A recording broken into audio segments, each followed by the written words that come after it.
This ABC 15 Flash Briefing is sponsored by Sanderson Ford. Straight up. Hello, I'm FREDRICKS with your top stories from ABC15 Arizona. Checking in on the COVID pandemic, new numbers show cases across the nation are the lowest they've been in nearly a year. Here in Arizona, 571 new cases were added today, as well as 22 new deaths. But while cases are falling, so are vaccinations. Only 21,000 doses were administered in Arizona Thursday. Less than 1,000 of those were people getting their first shot. Nationwide, vaccine rates have fallen 50% from their peak in April. Next week, Arizonans on unemployment will once again have to prove they're searching for a job to keep receiving benefits. Governor Ducey announced earlier this month he was rolling back Arizona's pandemic unemployment programs due to worker shortages in the restaurant and hospitality industries. Arizonans will no longer be able to get the $300 weekly bonus starting July 10th, but workers who get and keep a full-time job for 10 weeks will be eligible for a $2,000 bonus. Income limitations apply. To our top international headlines now. A ceasefire bringing calm to the Middle East after more than 11 days of violence. But in the U.S., attacks on Jews are raising alarm bells from coast to coast. There have been attacks from California to New York. The Anti-Defamation League warning of serious problems. The agency tracking a more than 50% boost in anti-Semitic acts in the U.S. in the last week. The Capitol Police Union says more than 70 officers have resigned or retired since the insurrection on January 6th. Capitol police officers defended the Capitol complex and lawmakers for hours against a violent mob that breached the building. The police union suggests low morale is a major factor in the decision to leave for many officers.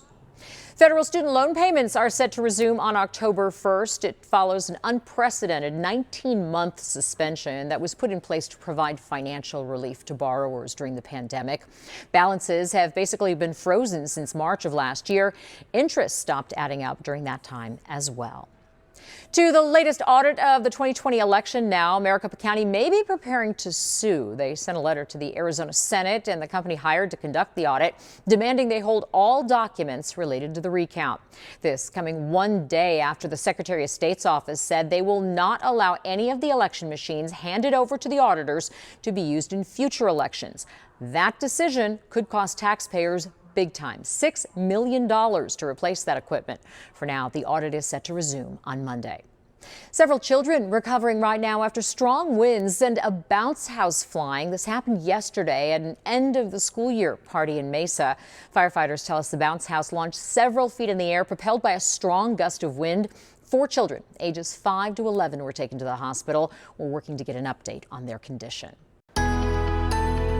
Tracking your most accurate forecast now, meteorologist Jorge Torres. We are expecting a cool weekend, but a windy weekend, along with fire danger across much of Arizona, including northern and southern parts of the state because of those high winds and low humidity. So outdoor burning is highly discouraged throughout the weekend. We also have wind advisories in northern parts of the state today and also Saturday, with gusts of 40 to 50, even 55 miles per hour, not out of the question along the 40 and portions of the Four Corners. So blowing dust will be a concern in that part of our viewing area. But look at those highs tomorrow. For late May, we'll take this. We'll be in the 50s in Flagstaff, 60s to the Grand Canyon, and 70s are in Bullhead City. Everyone else in the lower deserts generally in the lower 80s. And that 7-day forecast is showing those temperatures back in the 90s by Sunday. But look at next week. We'll be in the mid-90s at least Monday, and then Tuesday onward we heat up with highs in the upper 90s by Tuesday, 100 degrees by Wednesday, Thursday, and Friday, 101. But a nice start and a cool start to the weekend with highs only in the mid-80s on Saturday. For the latest headlines, weather, and traffic, head to abc15.com or download the free ABC 15 mobile app. This ABC 15 Flash Briefing is sponsored by Sanderson Ford. Straight up.